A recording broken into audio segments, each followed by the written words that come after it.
Assalamualaikum warahmatullahi wabarakatuh. Selamat pagi Pak Lurah Grogol yang berbahagia.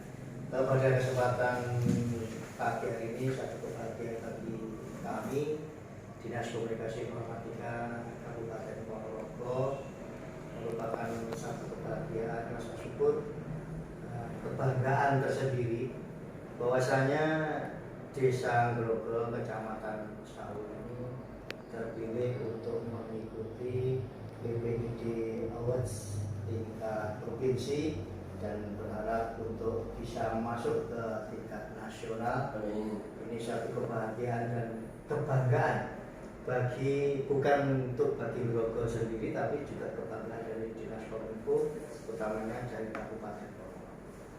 Nah, kita perlu berbincang-bincang, perlu untuk bisa memperoleh satu kiat tersendiri sejauh mana dan bagaimana Grogol ini bisa terpilih menjadi satu ikon informasi di Kabupaten Ponorogo, sehingga ikut dalam pemilihan PPID Awards di tingkat provinsi dan nanti mudah-mudahan tingkat nasional di tahun 2022 ini. Terima kasih. Pertama saya sampaikan juga terima kasih kepada rekan-rekan dari Kominfo yang sudah sudi mendampingi kami di kesempatan siang hari ini di acara wawancara KIWet dari provinsi, dan tentunya juga terima kasih juga atas pendampingannya, masukannya terkait pelaksanaan PPID di Desa Grogol. Kiat untuk bisa, sebenarnya tujuan kita bukan prestasi, Pak. Tujuan kita bukan prestasi, tapi harus dilandasi jiwa ikhlas membangun. Itu saja sebenarnya untuk kiat sebagaimana kita bisa maju.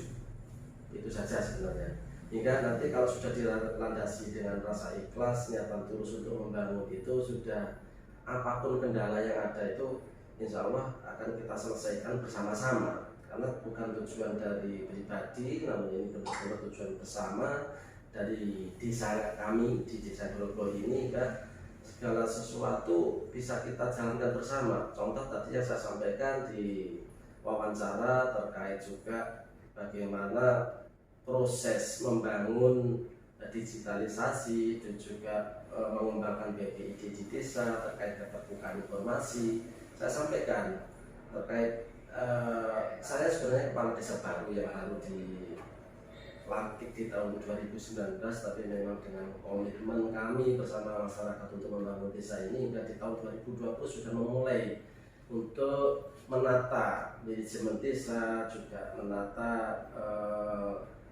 terkait informasi yang memang perlu kita sampaikan ke masyarakat. Karena awal dari pembangunan itu, sebelumnya yang terkonsep pembangunan itu dimulai dari perencanaan, pelaksanaan, pelaporan. Kita harus jujur, kalau memang sistem yang kita bangun ini belum maksimal, kita harus evaluasi bersama. Ternyata konsep pembangunan seperti ini kurang akurat. Harus didalami dari data dulu, data baru perencanaan, pelaksanaan, pelaporan. Itulah yang benar-benar kita sadari, hingga kita memulai ini untuk pengumpulan data. Pengumpulan data ini tidak bisa kita lakukan sendirian dari pemerintah desa, tapi ini semuanya benar-benar sayup dari seluruh warga desa untuk bagaimana kita melengkapi data dulu. Nah, setelah data, ada namanya pengelola data. Pengelola data seperti kita ketahui, perangkat yang ada di pemerintahan desa ini sudah banyak menanggung beban, istilahnya ya. Artinya beban-beban tugas, beban tugas yang memang harus dilaksanakan, hingga untuk inovasi ini akan sangat mau tidak mau mengganggu rutinitas pekerjaan mereka. Hingga saya berpikir, karena di desa kami juga ada pemuda-pemudi hebat yang dimana terkait pendidikan, insya Allah mungkin ya banyak sarjana, mulai S1, S2 itu banyak dari berbagai macam jurusan. Nah itu kita maksimalkan, kita gandeng, kita ajak bersama-sama untuk membangun desa ini, untuk mengelola datanya. Nah data ini bisa dikelola, dikumpulkan oleh dari relawan pemuda-pemudi kita, nanti kita olah sebagaimana menjadi acuan untuk perencanaan pembangunan kita ke depan. Untuk terkait dengan data, jadi Yeah. disampaikan bahwa yang pertama adalah membangun desa ini dengan keikhlasan tadi. Betul. Adalah keikhlasan. Jadi kalau kita ini terkait dengan keikhlasan, ini berarti sudah disusun sudah agak lama. Jadi ada tahapan-tahapan ya. Betul. Itu. Ya, betul. Yang kedua adalah terkait dengan data, ini yang menarik bagi saya untuk mengupas terkait dengan data. Ini ada kaitannya dengan PID yang notabene adalah mengolah data. Sejauh mana Pak untuk data di Grogol ini yang bisa dikelola terkait dengan data-data desa, yang jelas ada data yang sangat dibutuhkan ya masyarakat. Pengelolaannya dan juga untuk pemeliharaannya data serta aksesnya. Begini, terkait dengan perencanaan yang cukup lama, ya dah lama juga. Saya dilantik mulai dari tahun 2019, tapi perencanaan ini kami buat, bukan cuma saya. Di garis bawah bukan cuma saya, tapi ini perencanaan dari seluruh warga desa Grogol melalui proses pilkades, semua jabatan politik tentunya melalui pemilihan, dan sebelumnya ada masa kampanye untuk penyampaian visi misi. Nah, dari situlah berarti sudah ada di visi misi itu sudah. Nah, itu yang saya maksud, mungkin sudah lama ini kita kan tinggal menyinkronkan kekarapannya warga secara keseluruhan itu seperti apa, dan kita komitmen dari awal sebelum saya menjabat, artinya di dalam masa kampanye ini saya sampaikan visi misi kita seperti itu, dan mungkin ada tambahan seperti itu, usulan dari masyarakat bagaimana membawa desa Grogol ini ke depan sesuai dengan keinginan bersama. Kalau sudah seperti itu kan nantinya kita komitmen ini ya kita betul, komitmen hingga yang saya tadi juga yang jenengan mungkin ada kata-kata keikhlasan itu tadi juga yang dilingkari kan. Nah jadi gini, setelah kita komitmen, oke, saya sudah terpilih menjadi kepala desa, dan juga dari masyarakat itu sendiri, oke, saya sudah memilih jenengan mempercayakan desa ini di bawah perintah jenengan seperti itu. Maka marilah kita bangun komunikasi dan kerjasama yang baik. Jadi tidak ada lagi alasan bagaimana kita untuk memajukan desa ini karena tidak ada anggaran. Seperti tadi saya sampaikan, dari provinsi juga selalu itu. Tahun 2021 juga ditanyakan bagaimana desa Grogol bisa membangun jaringan infrastruktur digitalisasi segala macam sampai ke SDM-nya. Tentunya itu butuh pembiayaan yang cukup. Nah, untuk infrastruktur memang tadi saya sampaikan di tahun 2020 kita memulai untuk ke arah digitalisasi. Kita memang mengajukan bantuan kepada Bapak Bupati dan alhamdulillah direalisasi, bisa untuk menyicil infrastruktur, hardware-nya segala macam. Sudah ada bantuan ya dari sudah tahun 2020 ini, termasuk Common Center ini adalah berkat dari BKKD waktu itu, bantuan keuangan desa. Nah, dalam perjalanan tentunya di mana kita sudah mempunyai alat yang lengkap, tapi siapa yang menjalankan? Jadi pertanyaan juga kan, menjalankan tanpa upah, siapa yang mau? Seperti itu pertanyaannya. Tapi kalau sudah dari awal kita komitmen ikhlas loh ya, kita membangun desa ini benar-benar kita komitmen, tidak ada pas itu kendala di situ. Anak-anak muda tanya semuanya, tidak ada yang ada gaji, ada honor, tidak ada. Jadi bersama-sama pemuda-pemudi saya ajak ikhlas lagi Pak. Ikhlas. Ya mudah-mudahan intinya sesuatu yang kita awali dengan rasa ikhlas ini nanti ke depan ada perhatian lah. Betul. Dari pemerintah di atasnya, sebagaimana semuanya tahu kok, dari pemerintahan daerah sampai ke pusat keuangan desa itu seberapa, untuk apa saja, itu jelas. Bahkan di tahun 2022 kalau kita ngomong untuk inovasi sebenarnya sangat tidak memungkinkan karena inovasi kan Pak? Tetap karena keikhlasan karena keikhlasan tadi. Bayangkan ada Perpres 104 tahun 2022 ini, Perpresnya tahun 2021 untuk penganggaran minimal 40% untuk BLTDD, 20% untuk ketahanan pangan, 8% untuk penanganan COVID. Desa tinggal 32% Mas mengelola dana desa.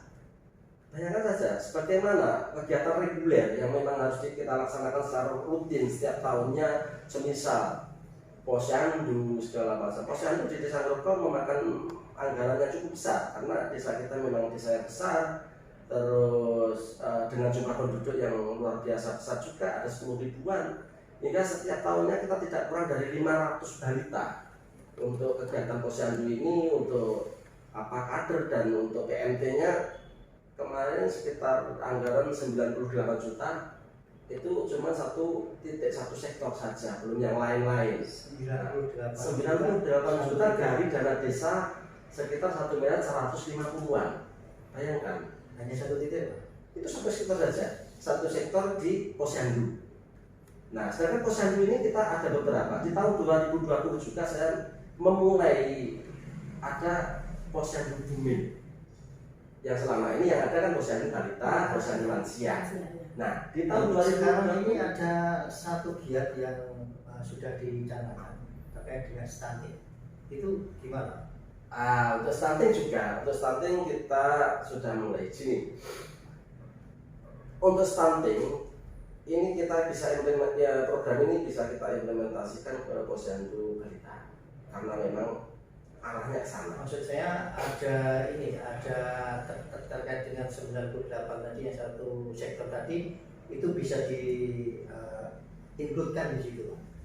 Beda lagi. Makanya saya bilang tadi sejak tahun 2020 saya melonsing juga waktu insya Allah kita pertama yang Ponorogo untuk mengadakan posyandu bumil. Ya.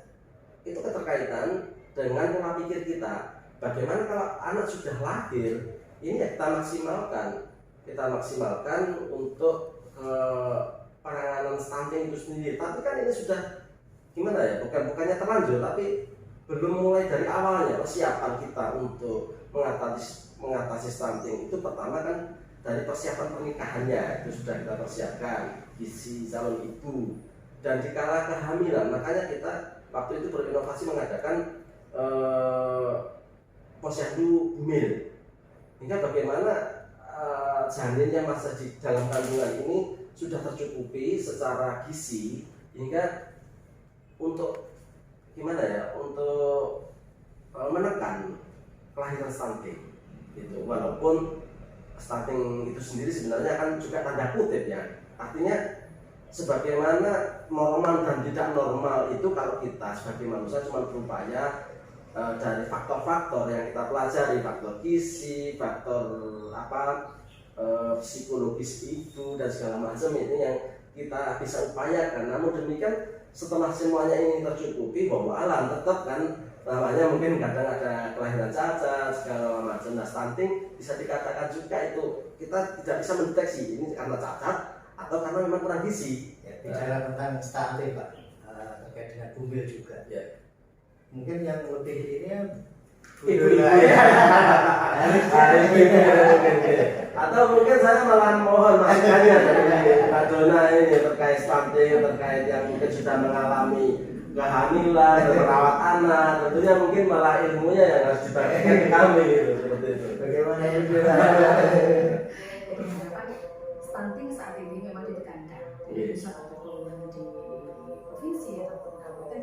Kadang-kadang mungkin ada istilahnya khusus ya, ada dana khusus atau dengan keterlibatan peran pemerintah desa ya pada kasus stunting. Ya. Pertanyaan ini, jadi gini, saya beberapa kali menyatakan protes terkait kegiatan menekan angka stunting.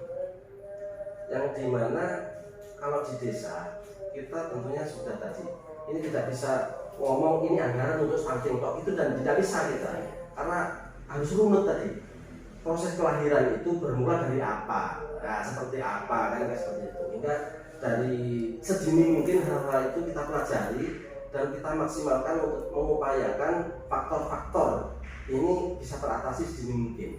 Nah, tapi dalam tanda kutip yang stunting yang dimaksud secara tegas di sini, kalau cuma satu kegiatan tidak bisa. Nah, saya kadang ya dalam hati ini ada semacam gimana ya, protes juga dalam hati. Artinya di program penanganan stunting ini dari pusat sampai ke desa ditekankan, ini benar-benar dikampanyekan.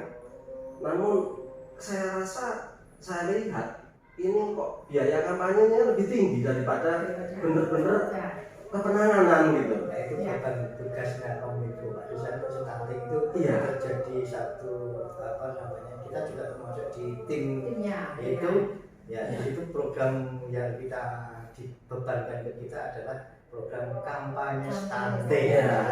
Sementara itu anggarannya lah kecenderungan mungkin itu bisa dimaksimalkan oleh rekan-rekan Kominfo. Nah, setiap kegiatan-kegiatan yang di sini artinya kita seringkali mendapat undangan-undangan pertemuan terkait pembahasan penanganan stunting. Tapi untuk implementasi ke masyarakat secara utuhnya itu anggaran khusus ini stunting, dan karena kalau mungkin ditengok dari persentase kelahiran itu ya mungkin dari data tadi ya. Jadi bermulanya semuanya dari data itu tadi kan, nanti untuk penentuan kebijakan dari daerah itu juga bahkan sampai ke pusat. Kalau memang di mana area desa yang masih tinggi angka stuntingnya, ya tolonglah diperhatikan dan mungkin pengawalan khusus ya, seperti halnya kemarin waktu di tahun 2022 ini sampai dimunculkan Perpres 104 untuk benar-benar menangani pandemi corona beserta pemulihan ekonomi pasca pandemi. Nah, seperti itu. Saya rasa itu butuh. Jadi harus ada penekanan sekian persen harus ditujukan untuk stunting. Terus bentuknya penanganan atau kegiatan itu seperti apa? Ada ahlinya. Serahkan semuanya pada ahlinya. Artinya kita di desa ini seharusnya kita cuma melaksanakan saja, insya Allah siap seperti itu. Tapi setiap perintah itu tentunya harus diember dengan anggaran. Ya, demikian Pak Lurah. Mudah-mudahan apa yang menjadi perbincangan kita ini bisa diperhatikan oleh khalayak masyarakat dan khususnya orang-orang yang berkompeten terhadap apa yang menjadi program di pemerintah kita, termasuk stunting, termasuk data dan informasi. Mungkin sebelum kita akhiri perbincangan kita ini, kita berharap bahwa masyarakat dan juga pemerintah tentunya itu bisa menengok dan juga memperhatikan apa yang menjadi kesulitan kita dalam menjalankan tugas ini. Mungkin Pak Lurah bisa menyampaikan terkait dengan hal itu. Di antaranya segala apa yang menjadi inovasi kita di desain global, Mas, ini tentunya memang tadi ini cuma mengulang statement saya waktu wawancara tadi, hingga keterbukaan informasi ini yang dimana dari komisioner KIP itu sendiri penekanannya itu adalah penyebaran informasi pada masyarakat. Namun saya juga protes di sini kami di Desa Grogol hingga terkait infrastruktur ataupun penyampaian informasi ini juga kita maksimalkan lewat digitalisasi, karena kita ingin pemerintah kita yang ada di atas kita itu juga mengetahui permasalahan-permasalahan yang ada di desa, hingga suatu kebijakan yang arahnya titik penekanan pada sesuatu yang memang benar-benar dibutuhkan di desa. Itu yang sangat kami harapkan, dan alhamdulillah di tahun 2022 ini kita dipercaya oleh DPMD Jawa Timur dan juga KIP Provinsi Jawa Timur untuk mewakili Jawa Timur maju ke tingkat nasional terkait keterbukaan informasi publik yang diadakan di tingkat nasional. Ini penyelenggaranya adalah Mendes. Ini kami sangat-sangat berterima kasih, artinya diberi kesempatan dan harapan kami dari Desa Grogol nanti sedianya, walaupun ini adalah kancah KI informasi, artinya terkait keterbukaan informasi, tapi notabene informasi ini bukan cuma tata cara kita menyebarkan informasi, tapi bagaimana kita juga bisa menginformasikan ke pusat dan juga ingin informasi yang bisa ditangkap oleh pemerintah pusat ini nanti menjadi bahan untuk evaluasi ke depan, khususnya ke desa-desa. Itu saja. Terima kasih Pak Lurah, kita bisa coba di lain kesempatan dengan tema topik yang lebih menarik. Amin.